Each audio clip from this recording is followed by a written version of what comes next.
How often do you start your day on autopilot? So I recently finished the book The Power of Intention, which I highly recommend. And it got me to thinking about how rarely we pause to just take stock of how we're doing before we jump straight into our day. So that's when I noticed something really important, which is that if we don't regularly check in with ourselves, we slowly start to disconnect from what we want, how we feel, and especially where we're going. And it sounds odd, but if you don't check in with yourself, you can even become more distant from yourself and thus less intuitive. And I mean, sometimes life happens. I get that, but if you keep pushing yourself and your own needs and wants to the side again and again, then over time, that busyness will turn into these negative emotions of overwhelm, frustration, and again, a disconnect from yourself. So, this idea of intentions, and especially this idea of setting a daily intention, was something that was really interesting to me. And I think a lot of people tend to steer away from daily intentions, or they just never make it a habit, because it sounds like this huge commitment, which it's not. I mean, setting intentions is something you do to support yourself. Intentions aren't supposed to be your goal, they're not a to do list, and they're not something for you to measure or just check off and get them over with. And really, intentions are for everyone, because they can be any way you want to work it. Think of setting daily intentions more as a feeling or a mindset. You're basically setting the feel for your day. It can be about productivity, connection, or abundance, whatever you choose.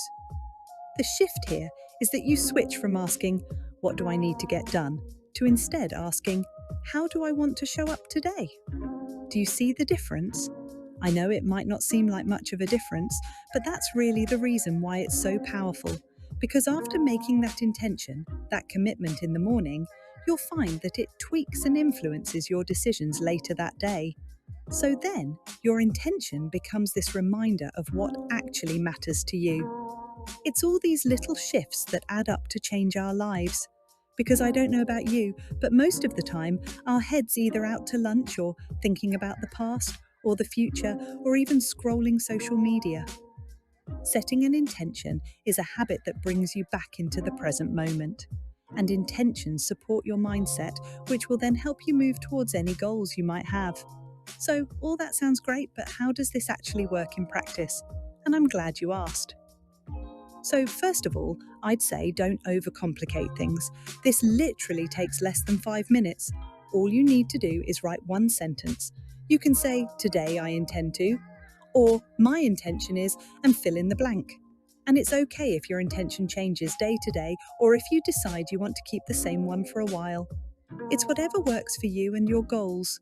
So, once you've chosen your intention for the day, it's really helpful here to take a moment to reflect on why it matters. And just to get you started, here are a few intention ideas, and of course, feel free to borrow them. Today, I intend to be fully present in the moment, trust my intuition, protect my focus and energy, stay open to new possibilities, prioritize what truly matters, create without overthinking. And the great thing about intention is that it is about intention, not perfection. So, before your day runs away from you, pause, check in, and maybe try setting an intention for yourself. If this video resonated with you, be sure to like, comment, and subscribe for more personal growth and self-development content.